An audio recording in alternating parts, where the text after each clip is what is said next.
Voici votre émission Info.tvc.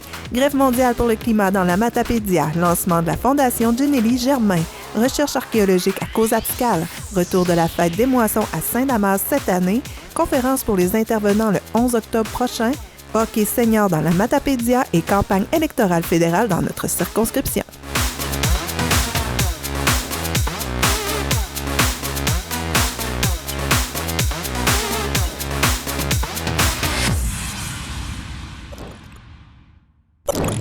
Pour nous joindre, composez le 418-629-4503 ou écrivez-nous à journaliste@tvcmatapedia.com.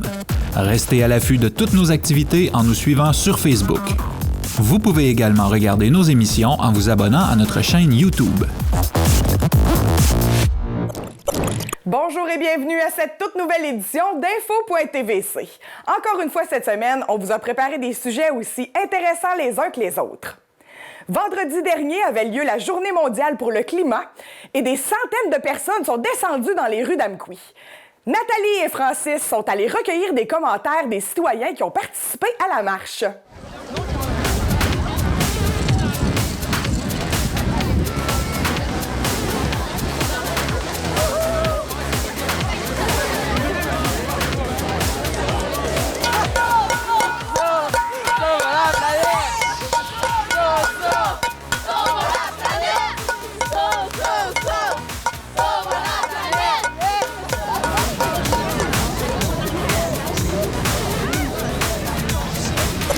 Ici, c'est quoi ton but exactement là, en marchant aujourd'hui? Aller marcher pour la terre, là. Oui. Mais comment tu penses que ça peut avoir un impact pour le gouvernement, pour... Faire du bruit, là. Dire... j'ai sauvé les baleines, là.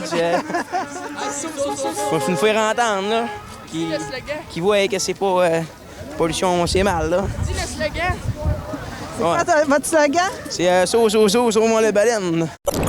C'est sûr qu'on essaie tout le temps de diminuer nos déchets et tout. Ben, c'est important de faire des mouvements pour la planète. Là, aujourd'hui, vous avez tous vos gilets pour montrer que vous êtes solidaires. Est-ce que la force du nombre, ça peut changer quelque chose? Ben, c'est sûr que plus qu'on est, plus que ça va faire réagir, puis plus ça va faire parler. Puis c'est sûr que plus qu'on est, plus ça marche. Qu'est-ce que ça représente pour toi, ce qui se passe aujourd'hui? Ben c'est sûr que c'est un grand événement. Là. J'ai même su que c'était mondial. Là. C'est vraiment big. Fait qu'on avait quasiment pas le choix de le faire. C'est une façon un peu de protester puis de dire au gouvernement vous attendez quoi, là, t'sais? Genre nous on est prêts, on n'attend plus que vous. Ça vous fait quoi, madame, de voir cette marche aujourd'hui pour la planète, la grève mondiale pour le climat? Ça montre que les gens prennent à cœur de conserver ce qu'on a de beau. Oui. Hein? Merci beaucoup. Pourquoi tu marches aujourd'hui? Donc, aujourd'hui, on marche pour une sensibilisation, mais par contre, suite à la sensibilisation, j'espère que le monde va mettre en pratique parce que c'est éphémère une sensibilisation. Donc, là, je sais pas, puis on marche, puis tout le monde qui nous écoute, là, s'il vous plaît, réagir et agir. Est-ce qu'il y a un geste que tu aimerais poser davantage dans ta vie pour la planète en général? Pour la planète, donc, c'est la réduction de déchets. Déchets dans le sens que diminuer. Donc, le meilleur moyen, c'est de refuser. Après ça, c'est réutiliser le moins possible. Ce matin, on a une formation, puis il y a seulement 4 % de nos déchets qui devraient aller à la poubelle verte, alors que présentement, c'est 55 %. Donc, on a beaucoup d'ouvrages à faire, puis de bien trier nos déchets pour le bien de notre planète. Dans ton entourage, qu'est-ce que tu penses que tes amis pourraient changer, ou même toi, dans ton quotidien, pour que ça soit encore meilleur pour la planète? Ben moi je dirais qu'il faudrait plus mettre d'affaires aux poubelles que dans les rues puis dans les parcs puis ces affaires-là. Puis... Comme par exemple des canettes qu'on voit partout. Ouais, des sacs de poubelle, tout. Des corvées, est-ce que tu serais intéressé de participer à ça, des corvées? C'est quoi? Pour ramasser des déchets un peu partout? Ça me dérangerait pas, là, mais ça dépend. Ouais. En faisant ça ensemble, là. Ouais. Comme aujourd'hui, tous rassemblés. Ouais. Tu es la représentante pour le CEMEC, la représentante étudiante. Dis-moi, qu'est-ce qui vous anime tous aujourd'hui? C'est quoi les changements que vous voudriez apporter? Bien, en fait, nous, ce que j'ai remarqué le plus en ce moment, là, c'est qu'on avait vraiment peur pour les déchets et tout ça. Là. Puis à date, ça se porte super bien. On a beaucoup de participation. Oh, je suis en train de me pogner, là. Beaucoup de participation. On est super contents. Puis ce qui nous motive le plus, c'est qu'on fait ça pour une bonne cause, pour tout le monde. Et qu'on est vraiment fiers de la participation. Merci, puis continuez en grand nombre comme ça. Puis on voit aussi que vos pancartes, ça a l'air fait avec du carton recyclé. Des vieux poteaux de clôture avec des boîtes de carton qu'on a découpées ce matin avec beaucoup d'amour. Et c'est ça, on a essayé de faire du mieux qu'on pouvait avec ce qu'on avait aussi. Là. C'est beau de voir ça. Merci beaucoup. Merci d'être là aussi. Respirer comme ça de l'air pur. Est-ce que tu imagines un monde où est-ce que tu devrais porter un masque pour pouvoir marcher? Oui, puis c'est très désagréable. Donc c'est pour ça que tu es ici aujourd'hui? Oui. Pourquoi tu es ici? Pourquoi tu as choisi de participer à l'événement? Bien, je participe parce que je trouve que notre planète est vraiment pas bien. Puis il faudrait vraiment changer tout de suite parce que sinon, d'après moi, dans moins de 30 ans, ça va aller mal. Qu'est-ce que tu considères comme signe que ça va pas bien? Bien, il y a les feux en Amazonie. Il y a déjà moins d'arbres sur la Terre, puis c'était comme les poumons de notre Terre. Fait que je pense qu'il faudrait faire plus attention à des choses comme ça. Là. Dis-moi, pourquoi tu marches aujourd'hui? Bien, parce que je trouve que c'est important de protéger la planète. Là. Puis toi, est-ce que dans un avenir lointain, est-ce que tu penses avoir des enfants? Peut-être. Oui? Puis est-ce que tu penses être capable de faire des gestes concrets pour pouvoir améliorer ton environnement? Oui. Qu'est-ce que tu peux faire? Bien, dans le fond, comme couper moins d'arbres, puis faire attention, comme pas déverser des produits chimiques dans les océans. Là. Une bonne idée, ça. Merci. De rien.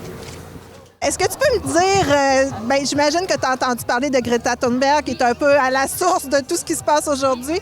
Qu'est-ce qui est dans son discours qui t'inspire le plus? Mais c'est que dans le fond, elle représente la jeunesse, fait qu'elle nous représente aussi beaucoup. Puis dans son discours, elle dit que c'est vraiment là, important que peu importe ton âge, peu importe qu'est-ce que tu veux faire pour la planète, tu es capable de le faire. Donc, tout ensemble, on est capable de se rendre là, jusqu'à des bonnes solutions. Et aussi, elle demande au gouvernement de s'investir davantage. Qu'est-ce que toi, tu aimerais que le gouvernement fasse pour la planète? Bien, c'est sûr que les subventions pour les voitures électriques, ça serait peut-être une bonne idée. Puis aussi, dans nos institutions, de multiplier les petits gestes qu'on pourrait là, diminuer pour l'environnement, là, notre consommation écologique, ça serait vraiment le fun de diminuer l'empreinte écologique par personne. Ça serait vraiment le fun. L'année passée, avec l'environnement, le Parlement étudiant, j'ai essayé de faire changer quelques habitudes à l'école. Mais changer les habitudes, c'est beaucoup plus difficile qu'on le pense, surtout dans un gros établissement comme une école. Certaines choses ont changé, d'autres n'ont pas marché, il y en a encore en processus, mais ça s'en vient, on est dans la bonne voie. Donc, le 2 avril cette année, on a adopté une politique environnementale à l'école. Donc, malheureusement, elle n'est pas encore utilisée comme on le voudrait, mais j'ai espoir qu'avec les années, on puisse vraiment utiliser cette politique-là comme une ressource pour prendre nos décisions face à l'environnement. Aussi, on a fait un déjeuner pratiquement zéro déchet. Donc, le seul déchet nuisible qu'on a fait, c'était des copes de lait pour mettre dans les cafés. Tout le reste était en vrac ou en des couverts 100% compostables. Et vu que le déjeuner était aussi ouvert à la population, les gens ont pris exemple sur nous et ils ont décidé d'utiliser eux aussi des couverts 100% compostables. Donc, notre action a fait changer plusieurs choses dans les autres villages aux alentours. Aussi, vous savez probablement que la collecte de matières organiques n'est pas encore dans les commerces et les établissements. Ça s'en vient, mais l'école, on a décidé de devancer ça et de l'installer à notre école. Donc, c'est avec un petit peu de fierté que j'annonce que lundi, le 30 septembre, la collecte de matières organiques va commencer à l'école secondaire Armand-Saint-Onge avec le tri des matières, le recyclage, etc. Donc, on a travaillé fort. Ça a été une année avec beaucoup de rencontres avec la ville qui a participé avec ça avec nous. Ça a vraiment été super, un travail d'équipe, puis on est fiers de nous. Aussi, on parle beaucoup de grandes choses qu'on a faites à l'école, mais les petites actions personnelles comptent beaucoup aussi. Par exemple, utiliser des bouteilles d'eau réutilisables au lieu de bouteilles d'eau en plastique jetable. Cela peut paraître peu face à toute la pollution du monde, mais ça fait une énorme différence. Quand toi, la personne à tes côtés, on fait toute une petite action, ça devient une action mondiale. Aussi, c'est ça, excusez-moi, c'est bon. Hein? Non, je suis correcte, je vais retrouver. Donc, je voulais finir avec des petits saviez-vous que le polystyrène, ça prend 1000 ans à se décomposer dans la nature. Donc, c'est pour ça le 100% compostable. J'invite à l'utiliser, mais aussi, vous pouvez prendre des assiettes lavables, faire la vaisselle. C'est sûr que c'est plate, mais c'est un petit geste sur l'environnement. Aussi, charger vos téléphones cellulaires et vos tablettes durant la nuit gaspille énormément d'énergie. Donc, votre défi à vous aujourd'hui, c'est charger vos appareils électroniques en mode avion durant une période de la journée. Le temps de charge sera donc moins long et par le fait même, la quantité d'électricité utilisée sera plus réduite. Et aussi, le stockage de vos emails et de la pollution qu'on appelle dormante, car ils sont conservés par des serveurs qui consomment beaucoup d'énergie. Votre défi, faire régulièrement le ménage de vos boîtes courriels. Donc, merci d'être venu aujourd'hui. C'est vraiment un gros geste qu'on fait partout dans le monde aujourd'hui. Merci, bonne fin de journée. Salut, je m'appelle Marthe Jonde. Je suis ici pour vous dire un petit mot à propos de la pollution sur la planète. Je trouve que le gouvernement en fait pas assez, qui prend pas le temps d'observer comme il faut ce que ça crée. Fait que je suis ici pour aussi vous dire merci d'être venu faire la marche. Puis et oubliez pas que chaque geste compte. Fait que merci, c'est ça. La valeur ajoutée à notre marche aujourd'hui, c'est que spontanément, avec les enseignants à l'école Sainte-Ursule, donc tous les élèves sont venus participer à la marche. Alors ça, il faut reconnaître ça et féliciter ça, le leadership qui est assumé de ce côté-là. Bravo aux gens d'encadrement de la côté de Sainte-Ursule. Merci à tous les étudiants. Alors, l'idée, provient du Sénec de faire aujourd'hui une journée pédagogique et rapidement, la Ville d'Amqui a été sollicitée comme d'autres partenaires. Alors, on n'avait pas le choix d'être présent. Je ne veux pas m'attarder sur les enjeux qui concernent l'environnement, mais peut-être situer quelques gestes. Du côté de la salle communautaire, on a maintenant fait l'acquisition d'assiettes lavables, donc tout ce qui, à l'origine, n'a plus besoin d'être jeté soit au bac brun ou au bac vert. C'est déjà des gestes d'appui à l'environnement. Le printemps dernier, avec d'autres partenaires, on a fait la démonstration qu'on ne voulait pas d'exploration et d'exploitation pétrolière sur le territoire. Un mouvement qui a été endossé par l'ensemble de la MRC de la Matapédia. Alors, on est très fiers. Il y a des citoyens qui nous ont interpellés là-dessus. Alors, on a posé ce geste-là.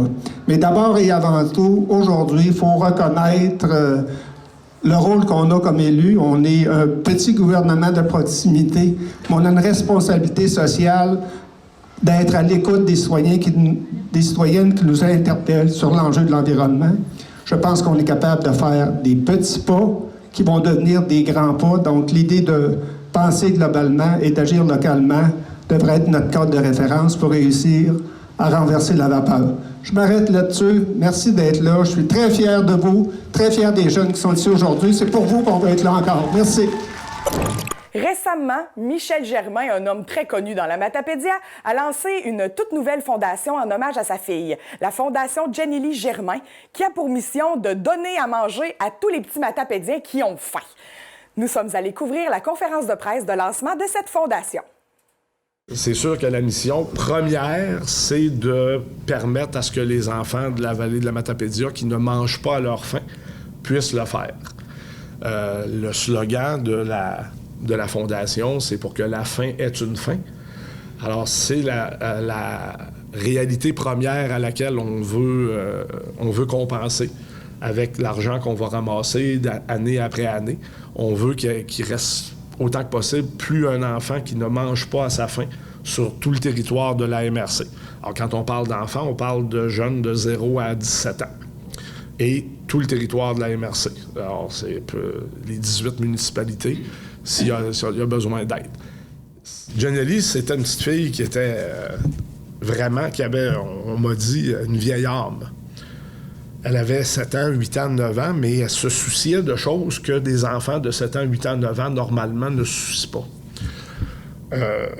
Je me rappelle une anecdote. Je pense que c'est la première fois qu'elle a fait ça. Elle avait 7 ans. Un samedi matin, elle se levait, puis elle avait l'habitude de prendre un bol de céréales puis de s'en aller dans le salon pour regarder ses comiques.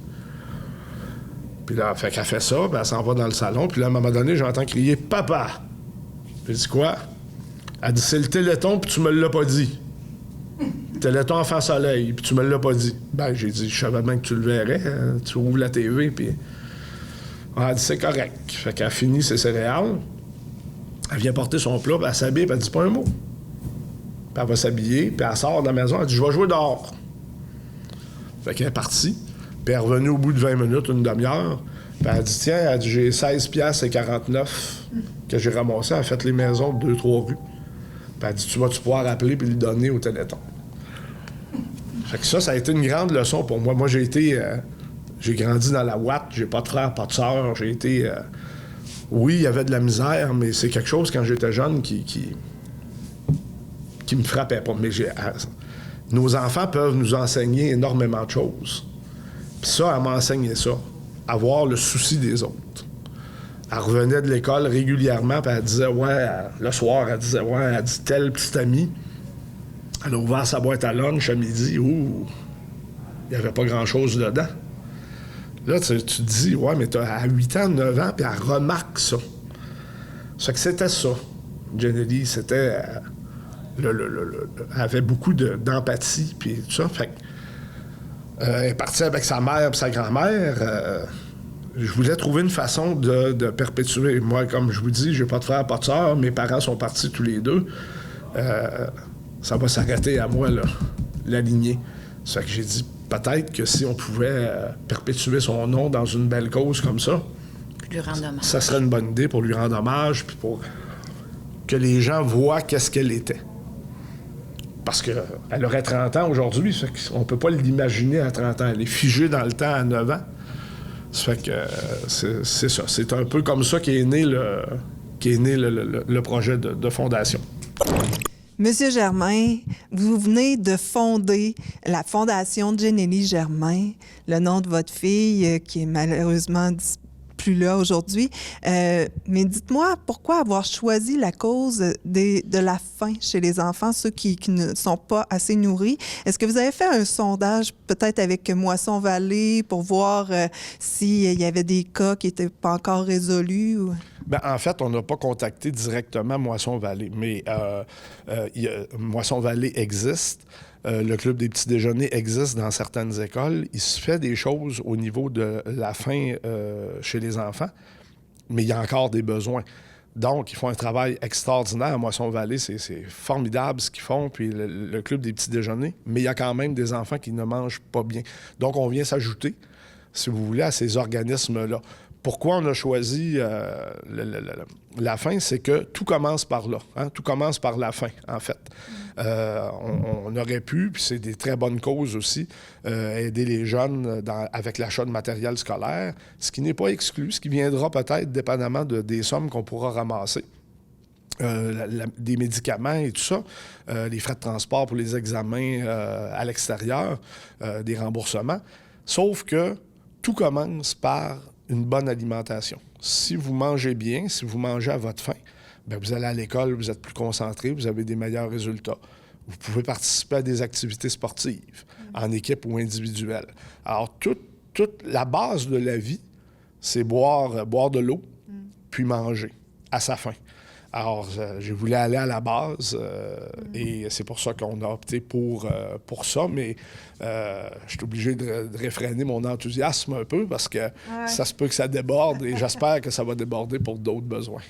Mais parfois, est-ce que vous avez déjà vu certains enfants que, bon, il manquait un petit peu d'énergie parce que peut-être qu'ils avaient été mal alimentés ou est-ce que ça a déjà arrivé sur le terrain? Ou... Oui, bien, c'est certain, mais moi, je fais beaucoup confiance à nos professionnels ici dans la région. Alors, j'ai établi des contacts avec des gens au CLSC qui, eux, vivent quotidiennement avec ces besoins-là. Puis ils m'ont garanti que ça existait. C'est des gens à qui j'ai pleinement confiance. Les clubs des petits déjeuners qui existent dans un certain nombre d'écoles, ils ont de la clientèle, donc il y a des besoins. Je pense pas que si un enfant déjeune chez lui, il s'en vient à l'école puis il déjeune encore. Donc, c'est son premier déjeuner, son premier repas, donc il y a des besoins. Je suis convaincu, après avoir consulté justement ces professionnels-là qui supervisent ces activités-là, dans le cas des petits déjeuners, je suis convaincu qu'il y a effectivement des besoins, puis qu'on a notre place, puis qu'on n'aura pas de misère à distribuer nos sous. De quelle façon vous allez accepter les causes, les requêtes? De quelle façon on doit présenter un dossier? Ou... Bien, c'est ça. La mécanique pour la distribution de l'argent n'est pas encore établie. On a eu notre assemblée de fondation il y a 2 jours. Là, c'est les conférences de presse. Mais à partir de notre prochaine réunion de conseil d'administration, le 8 octobre, c'est l'élément numéro 1. On se lance vraiment là-dedans sur la façon, la mécanique, la structure que nous allons mettre sur pied pour pouvoir distribuer le plus efficacement les sommes d'argent qu'on aura recueillies au fil du temps. Déjà, vous avez eu des dons très généreux, puis je pense que vous en attendez encore d'autres. Ben oui, en tout cas, on a eu il faut parler de ce qui est officiel. Donc, ce qui est officiellement entré dans le compte de banque, c'est les dons de Vincent Lecavalier et de Brad Richards, mais Sidney Crosby et M. Jacques Tanguay, le fils de M. Maurice Tanguay, qui est mon deuxième père, en fait, m'ont donné leur accord de principe. C'est-à-dire qu'ils m'ont dit oui, on va aider ta fondation, mais on va laisser passer un peu de temps parce qu'il y a beaucoup de choses. Dans le cas de Sidney, il vient vendredi, il y a plein de monde qui me demande, penses-tu qu'il va en profiter pour faire un don? C'est une énorme journée pour lui et il n'y a pas nécessairement d'urgence. Sidney joue toujours dans la Ligue nationale. Vincent et Brad ont pris leur retraite. C'est que pour eux autres, c'était plus facile de régler ça. Leur rythme de vie est un peu moins effréné. Mais Sidney m'a dit, oui, je vais aider à la fondation. Ça fait que c'est de l'argent qui reste à venir, mais qui est pas mal garanti. Et c'est une fondation pour les enfants matapédiens. Donc, les matapédiens et matapédiennes ont tout intérêt à être généreux, généreuses.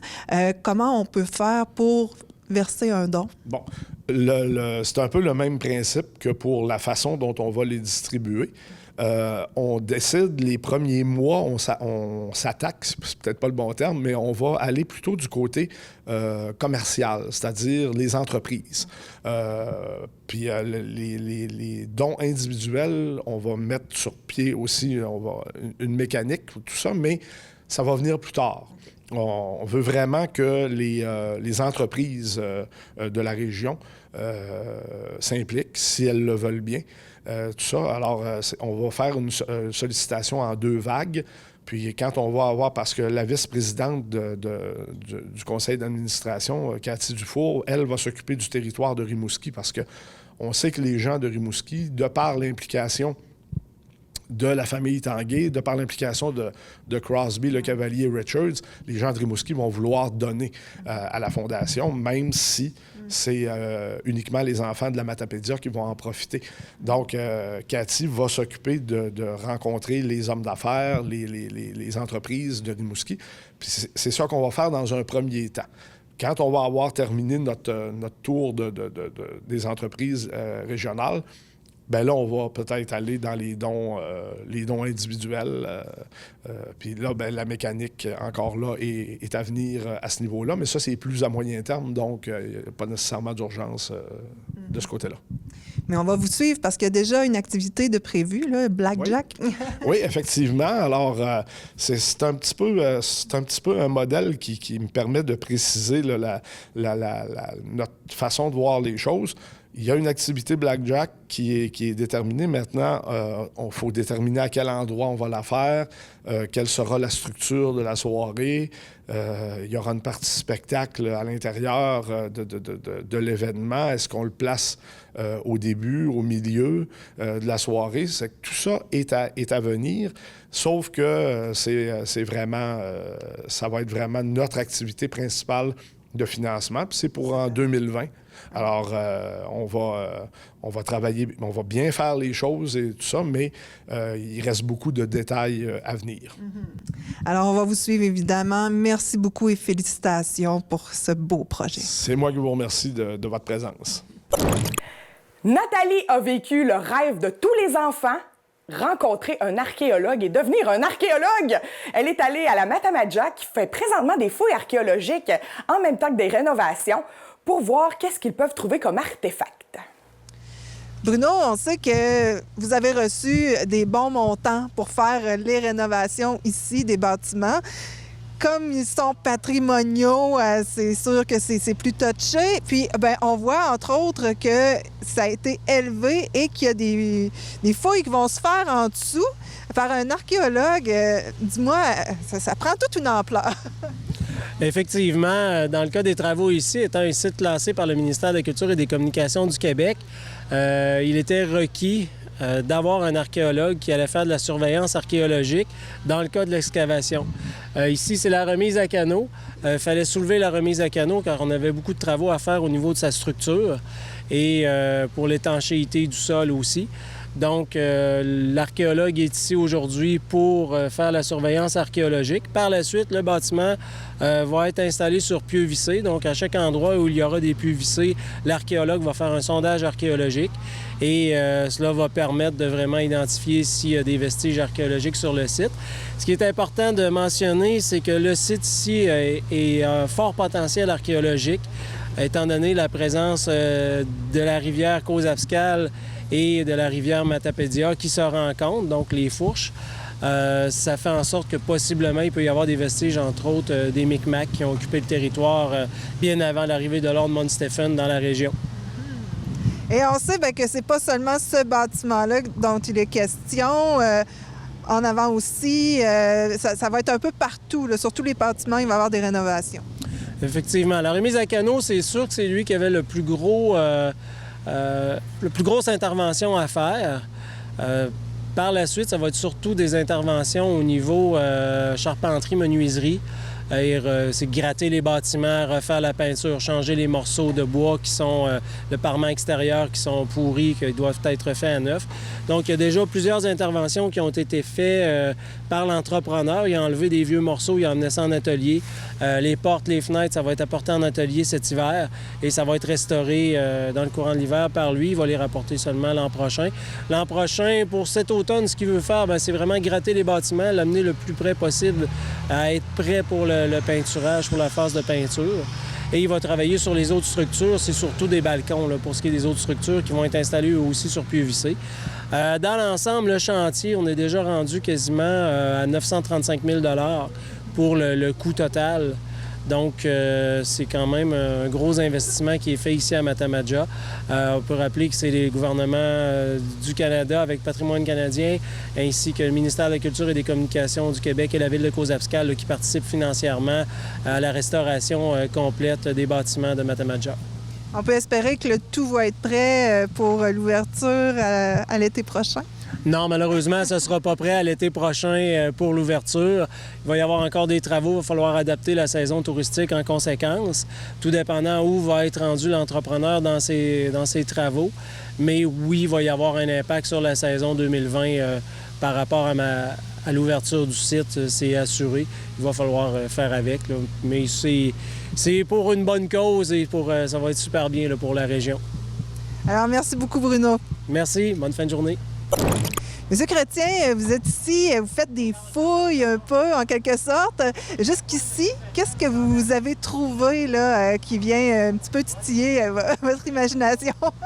On est au tout début, je dois dire, ça fait environ 1h30 que je fais de la surveillance. Alors, ce ne sont pas des fouilles archéologiques en tant que telles, là. C'est vraiment la surveillance de l'excavation qui est en train d'être réalisée avec la machinerie. Donc, il faut regarder le moment où on décape les premiers niveaux du sol. C'est là que c'est important, c'est là où il y a le plus de chances de découvrir des choses. Alors, jusqu'à maintenant, on a un petit fragment de céramique, un morceau d'assiette. On a découvert du charbon de bois, aussi une place où ils ont fait un feu de camp, probablement. Quelques ossements d'animaux, probablement un os de patte de volaille ou peut-être même une ouelle, une bernache, on ne sait pas. Puis une côte d'orignal. Pour ce qui est des objets, c'est là qu'on en est. Là. Ça n'a pas été long, on a trouvé ça en surface juste derrière nous. Également, beaucoup de clous. Évidemment, on est sous un bâtiment, donc nécessairement, c'est pas surprenant de découvrir des clous, mais ce qui est intéressant, c'est de voir que ce sont des clous ronds datés du 20e siècle. Donc, jusqu'à maintenant, on n'a aucun clou du 19e, ce qui nous donne une idée de l'âge du bâtiment. Et l'autre découverte que je considère être assez intéressante, ça concerne le mode de construction de ce bâtiment-là, qui repose sur des pilotis. Donc, de chaque côté, du côté nord, il y a 5 gros pilotis. Ce sont des billots de bois qui font 11 pouces de diamètre et 4 pieds de long, qui sont enfoncés dans le sol. Il y en a 2 autres, on les voit, sont juste là ici, qui supportaient le centre du bâtiment. Donc, c'est une construction sur pilotis. C'est un peu différent des fondations en pierre qu'on a parfois, ou même tout simplement sur des sols, des poutres au sol. Donc, à ce moment-là, jusqu'à maintenant, c'est l'information qu'on a obtenue. Et en venant ici, qu'est-ce que vous espérez trouver?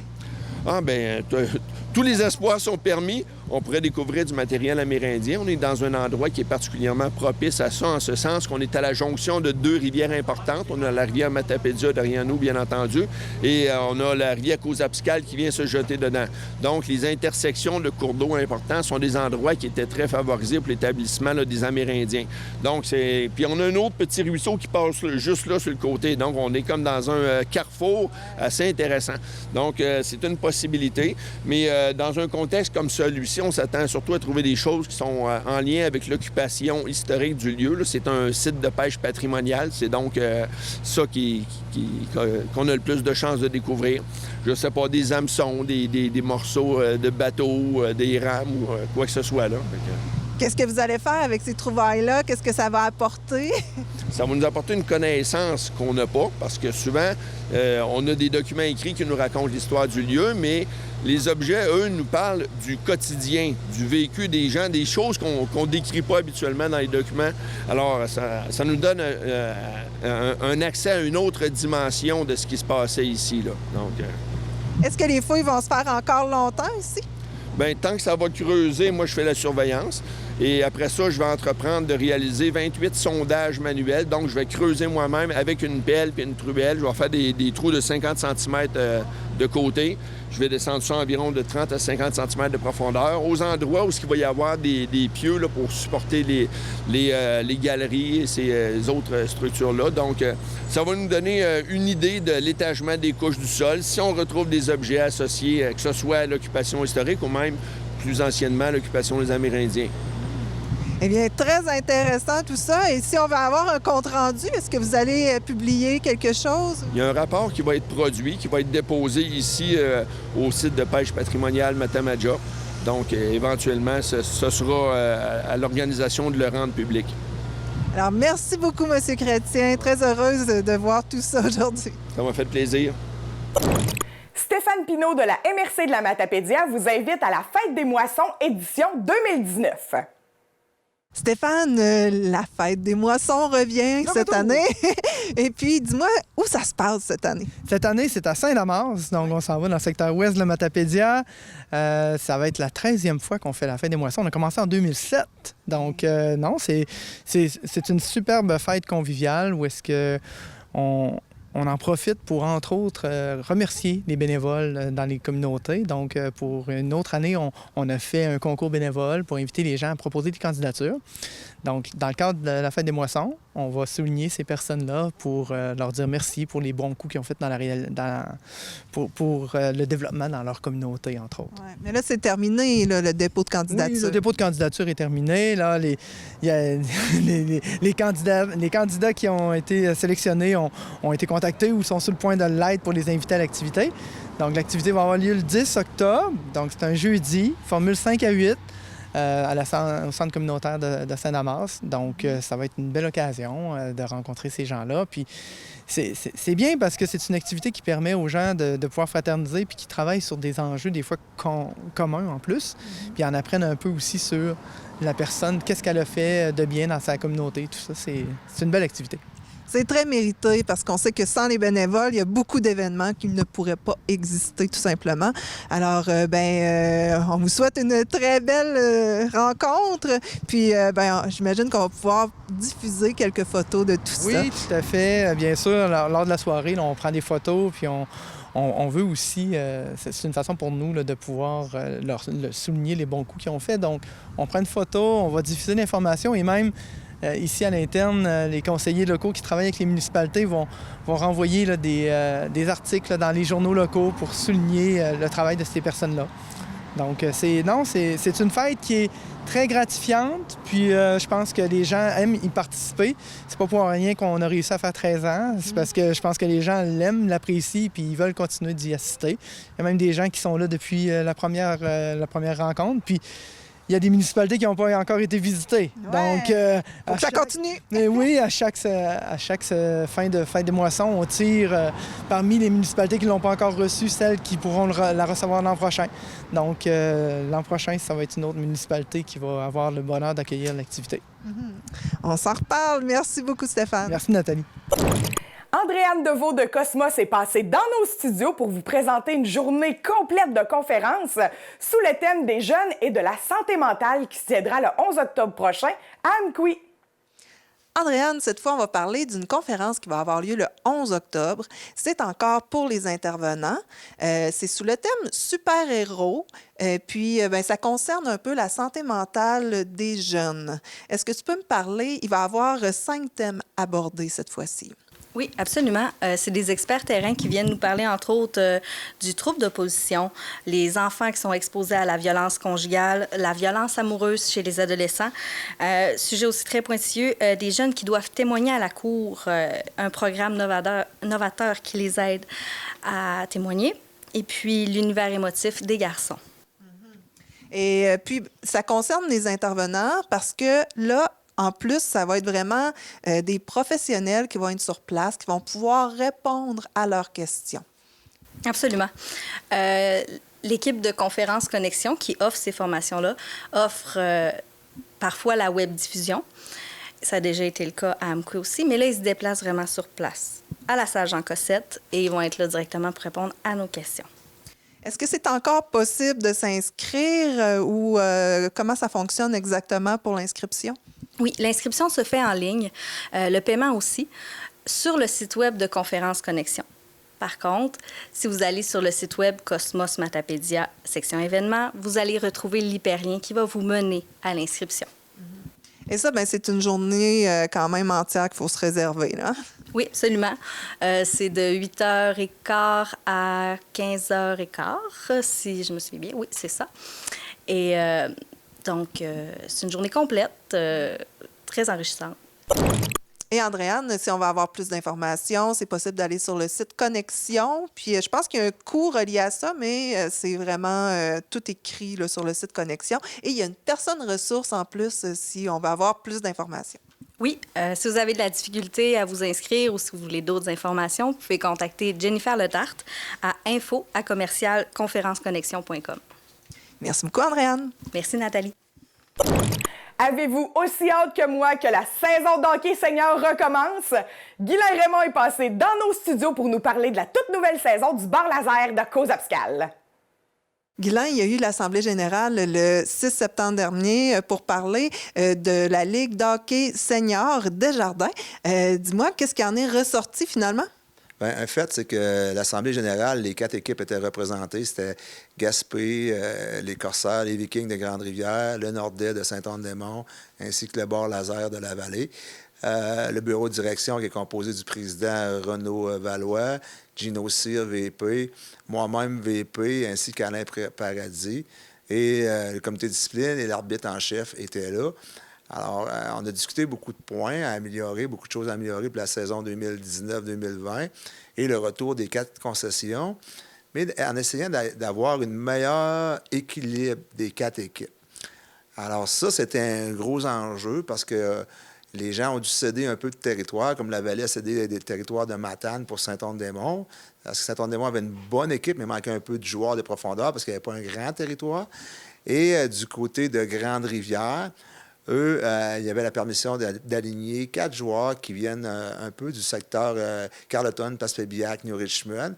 Maintenant, on leur a donné la permission de n'habiller 6.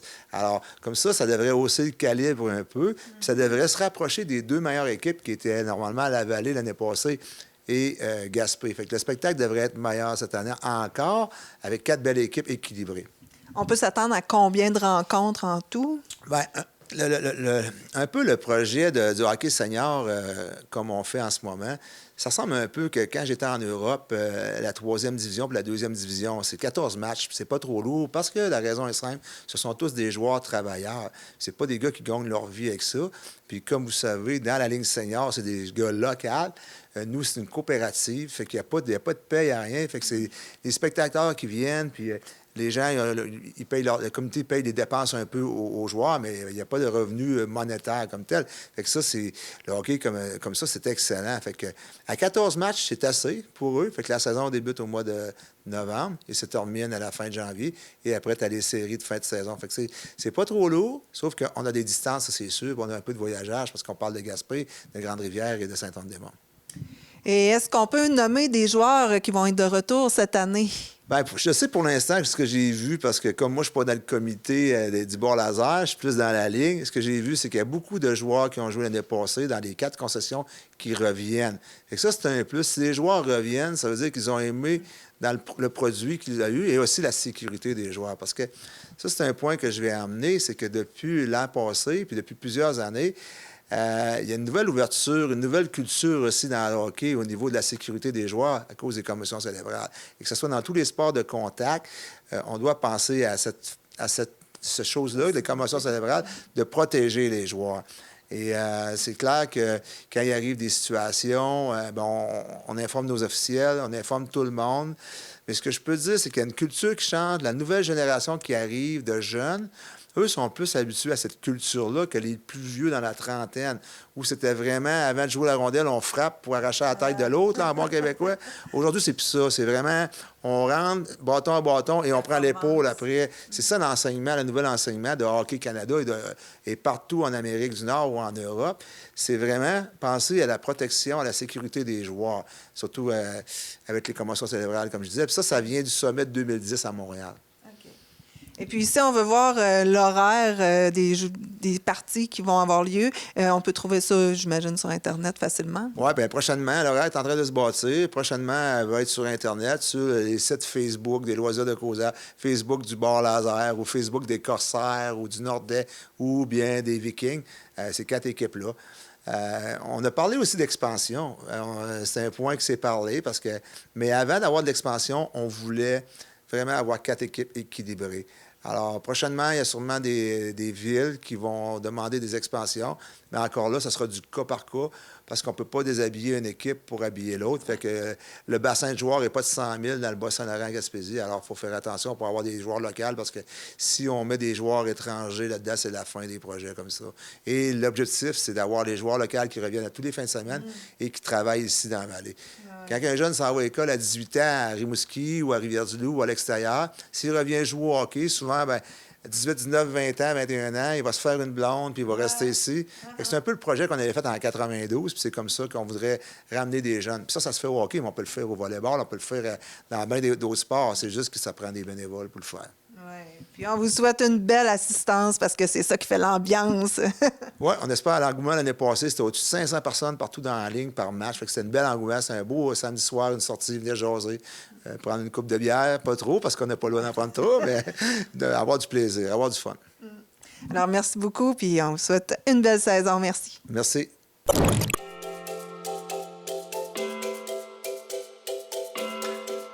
À qui le bœuf, événement organisé par le Club Lion d'Amqui qui aura lieu à la ferme Paquette et Frères samedi le 13 octobre prochain. Les billets sont disponibles auprès des membres Lion au coût de 10 $, tirage d'un bon d'achat de 1 500 $ de viande au marché Richelieu d'Amqui et un deuxième prix de 500 $ en argent. Atelier gratuit pour les parents, la routine des devoirs et des leçons. Mercredi 23 octobre entre 18h15 et 19h15 à la Maison des familles de la Matapédia. Informations et inscriptions avant le 20 octobre au 88 629 1241. Du nouveau chez Key Valley, tous les dimanches 10h, 10 $ par enfant, souliers, encadrement et formation inclus. Plaisir garanti. Pour information 88 631 1413. Salon Sérénité et Mieux-être de la Vallée, les 12 et 13 octobre prochains de 9h à 17h au gymnase de Saint-Léon-le-Grand. Plusieurs exposants, 16 conférences, prix de présence, entrée 7 $ et bracelet 12 $ disponibles sur place. Bienvenue à toutes et à tous. Sommet de la Matapédia 2020-2025, journée d'échange et de propositions d'action pour le développement futur de la Matapédia. Peut-être que ton idée fera partie des priorités de la Matapédia pour les prochaines années. Inscription obligatoire avant le 20 octobre au www.écoterritoirehabité.ca.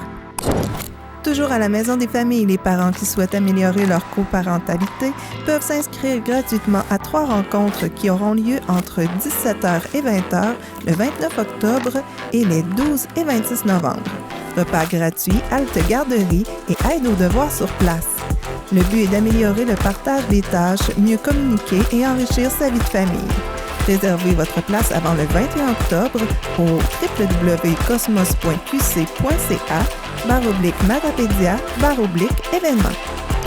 Le 31 octobre de 9h à 10h30, vous êtes invités à l'espace famille au 50 rue Ludger-Leblanc-Nord à Amqui pour participer à la clinique Amis des bébés. Cette fois, c'est Caroline Gontier, nutritionniste, qui vous revient pour vous informer à propos du développement du goût chez l'enfant. Le Club de curling de la Vallée vous invite du 7 au 18 octobre, à l'exception des samedis et dimanches, à essayer ce sport gratuitement. Des personnes ressources seront sur place pour vous montrer comment jouer et vous fournir l'équipement nécessaire. Nathalie est allée rencontrer pour vous Dominique Fortin, professeur du CEMEC en sciences humaines, qui présente un projet qu'il fait avec ses élèves d'initier les jeunes de secondaire 5 aux élections fédérales. Parlant d'élections fédérales, il y aura un débat des candidats le 6 octobre prochain et Dominique vous en parle davantage. Dominique Fortin, là, on va d'abord parler aux membres du comité organisateur pour le débat qui va avoir lieu le 6 octobre prochain. Dis-moi, est-ce que c'est tous les candidats qui vont être présents? Il y en a 5 sur les 7 là, qui ont donné leur accord pour être présents au débat. Donc, de mémoire, là, il y a le Parti libéral sera là, le Bloc québécois, le Parti conservateur, la représentante du Parti conservateur. Ensuite, le Parti Rhinocéros, le candidat pour le Parti Rhinocéros sera là. On est rendu à 5? Je pense qu'on les a tous. Il en manquait 2 qui avaient refusé, là, le Parti vert qui ne serait pas présent, puis le Parti populaire du Canada. Donc, il en manquait 2. Et à quoi peut-on s'attendre? Quel genre de questions allez-vous poser aux candidats? D'abord, j'aimerais dire, c'est un comité, on s'est formé là, de différents organismes, là, la MRC, la Chambre de commerce, la CDC et le CEMEC, qui se sont réunis, là, dans le fond, on a formé un petit comité pour organiser, mais aussi pour identifier les questions, les enjeux qu'on allait traiter. On a essayé d'en traiter, évidemment, c'est toujours difficile de faire un choix, mais il y a des questions plus qui touchent peut-être plus la Matapédia ou en tout cas la région d'ici. D'autres qui sont plus, dans le fond, des questions qui seraient plus nationales, là, qui touchent autant le Canada. Mais évidemment, on ne peut pas passer à côté de l'enjeu climatique. Il fallait revenir là-dessus absolument, voir comment les partis se positionnent là-dessus. Mais il y a des questions sur l'économie, donc les enjeux sur le bois d'œuvre, sur l'agriculture, notamment sur les produits laitiers. Il y a des questions un peu plus aussi sur la couverture cellulaire. Donc, on touche vraiment, une assez grande variété là, de questions. On touche différents domaines qui va permettre, je pense, après coup, d'avoir un aperçu assez clair là, des positions des partis et comment les candidats peuvent répondre à ces questions-là. Et est-ce qu'ils ont un temps limite pour pouvoir répondre? Comment ça fonctionne? Par tirage au sort aussi? Bien, c'est certain que, étant donné qu'on avait fixé un petit peu un temps limité, là, que ça ne devienne pas trop long, on veut que ça soit autour de 2 heures là, qu'on puisse compléter le débat. Donc, évidemment, on a mis des temps, des durées pour certaines questions, de 1 à 2 minutes. Donc, c'est assez succinct, mais je pense qu'ils devront faire esprit de synthèse pour arriver à... Puis aussi, il y a 5 candidats quand même, là, donc juste de faire le tour des candidats. Et évidemment, on va y aller par tirage au sort là, dans l'ordre du tirage, puis ensuite, mais chacun aura l'opportunité de répondre à la question le premier. Donc, ça ira un peu à tour de rôle. Chacun pourra, à un moment donné, intervenir le premier là, durant le débat. Donc, c'est un peu comme ça qu'on a défini. Et donc, il y a une mise en contexte de la question. On rappelle un peu des faits là, concernant un enjeu et ensuite on pose la question et chaque candidat aura à débattre là, ou du moins à répondre à la question. Et le tout va se passer à la salle Jean Cossette. Oui, on a une belle collaboration avec les gens de Mordicus qui nous laissent là, la salle accessible avec aussi la technique. C'était un peu ça qui était notre défi, d'avoir des micros, d'avoir quelque chose qui est de qualité aussi, puis avoir des espaces pour accueillir.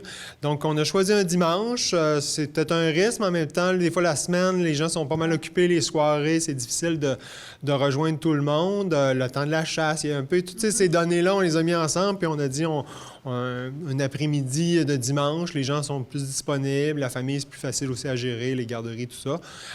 Donc, on espère là, que la population sera au rendez-vous. C'est un peu une tradition. Hein, on a toujours fait ce genre de débat-là depuis quelques années, que ce soit provincial ou fédéral, les élections. Je pense que c'est une belle occasion. On entend parler les candidats, on voit les pancartes, on voit les entrevues, mais je pense de les voir tous ensemble et de répondre aux mêmes questions permet, je pense, de se faire une opinion sur qui veut nous représenter, puis quel parti et quelles sont les idées qu'ils véhiculent. Je pense que c'est une chance pour la population de voir ça et d'entendre. Et maintenant, j'aimerais parler aux professeurs.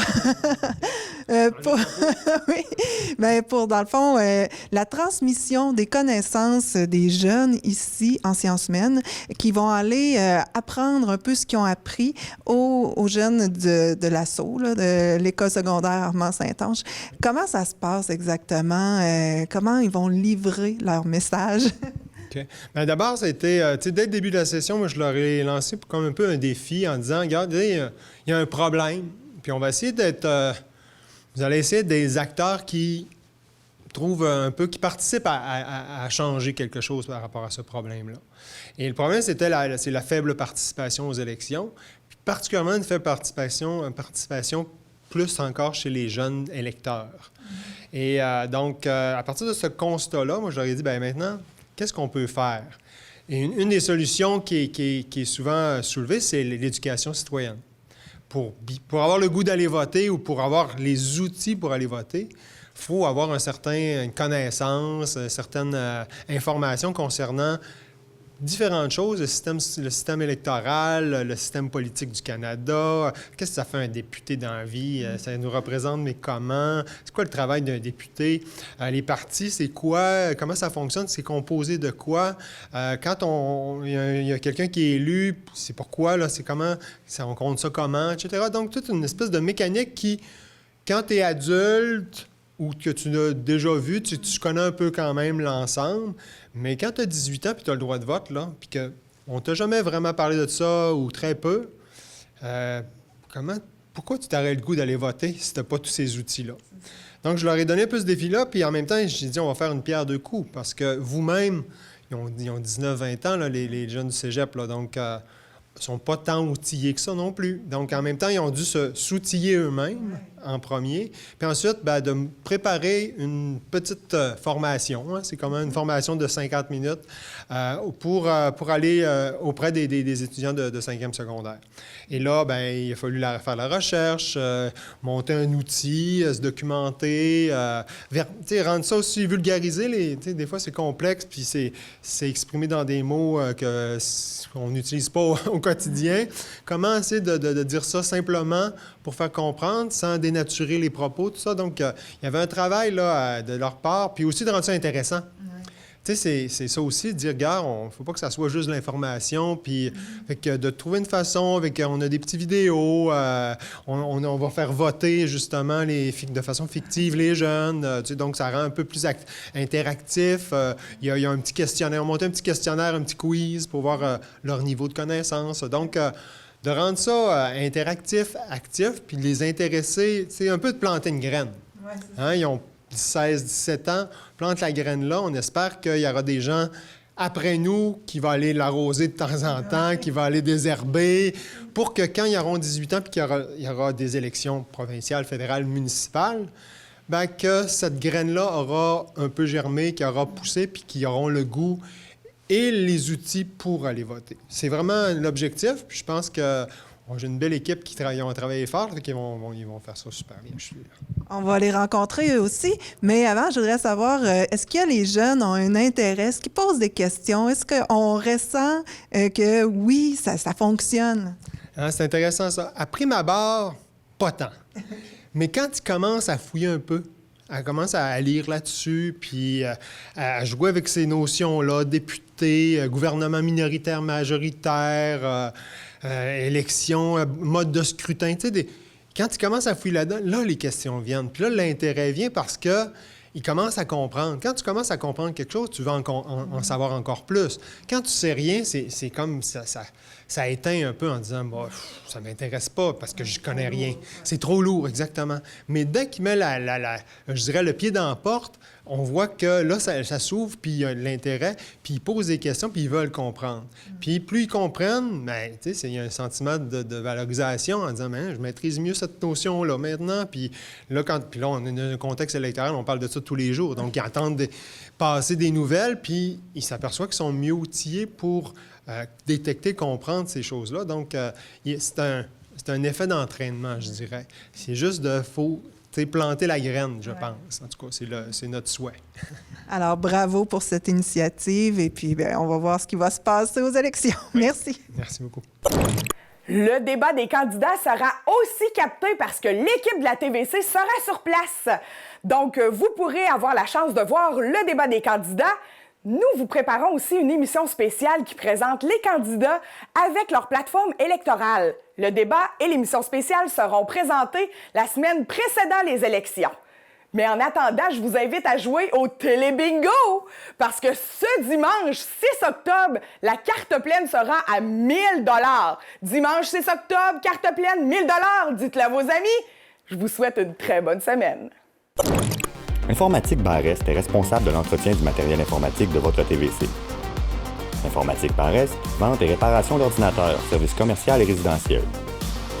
418-629-INFO.